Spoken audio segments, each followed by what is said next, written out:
Alors d'abord, Michael, d'abord bonjour et bonjour à tous. Mais d'abord, ce qu'il faut souligner, c'est que les prises de parole de l'État islamique, prises de parole physiques, je veux dire, même si elles sont évidemment à distance, sont devenues très rares, hein. Abu Tarifa al-Ansari, le porte-parole de la mouvance, s'était pas exprimé depuis 2 ans, par crainte des frappes américaines, d'être repéré, etc. C'est souvent soit dans la communication, soit dans les liaisons que les terroristes sont repérés, ciblés, frappés. C'est une démonstration de force. Enfin, ça a voulu être une démonstration de force, montrer que le groupe islamique était, que le groupe État islamique était toujours vivant.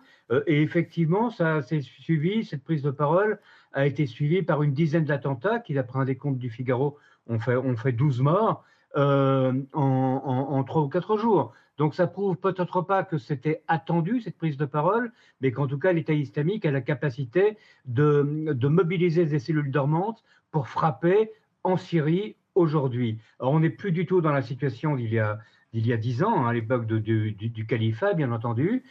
C'est très difficile d'évaluer exactement l'importance du groupe en Syrie. On pense qu'ils sont entre 3 000 et 10 000 combattants dispersés dans tout le pays, mais surtout dans le nord et le nord-est, un peu à Damas, un peu dans d'autres villes par des cellules dormantes.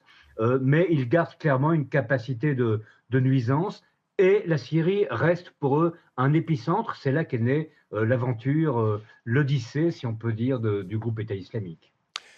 Claude, l'ennemi, le premier ennemi désigné par Daesh, c'est clairement le nouveau pouvoir en place, pourtant aux mains des anciens djihadistes d'Ahmed al-Shara.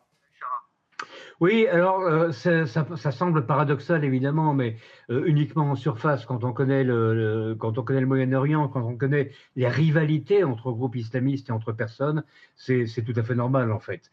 Il faut se rappeler qu'Ahmed al-Shara, alors Ahmed al-Shara était un djihadiste, reste très certainement un djihadiste, mais qui a mis un costume cravate, mais qui est intelligent, qui est opportuniste, qui est pragmatique et qui effectivement a été cherché, a eu la chance inouïe pour un chef djihadiste quand même de prendre le pouvoir en Syrie, de renverser Bachar al-Assad, et puis de pouvoir chercher des alliances à l'ouest, aux États-Unis, à Paris. Il est devenu le meilleur ami d'Emmanuel Macron ou de Donald Trump. Il est même entré dans la coalition anti-Daesh, la coalition internationale anti-Daesh.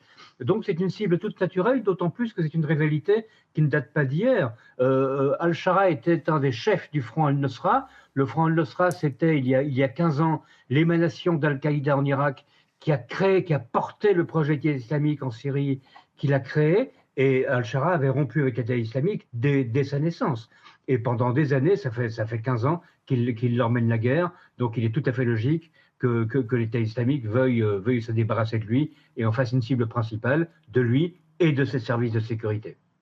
Alors, au-delà d'attentats qui pourraient être gravissimes, est-ce que l'État islamique a aujourd'hui encore les moyens de rétablir un califat dans le pays, voire de renverser le pouvoir en place?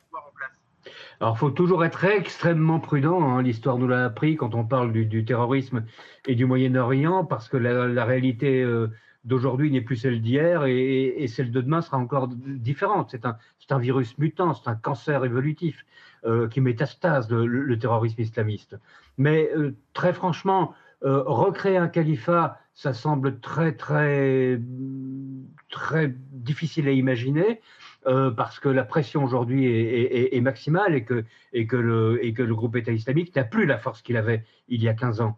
Il y a 15 ans, c'était des dizaines de milliers d'hommes. Aujourd'hui, je le dis, entre 3 et 10 000 maximum. Euh, Renverser le régime, encore moins. En revanche, il y a une capacité de nuisance réelle, mais très localisée souvent. C'est essentiellement dans le nord-est du pays que se commettent les attentats, avec des exceptions. La principale exception, c'était, si vous vous en rappelez, le 22 juin 2025 à Damas, l'église Saint-Élie, qui est une église grecque orthodoxe, qui a été visée.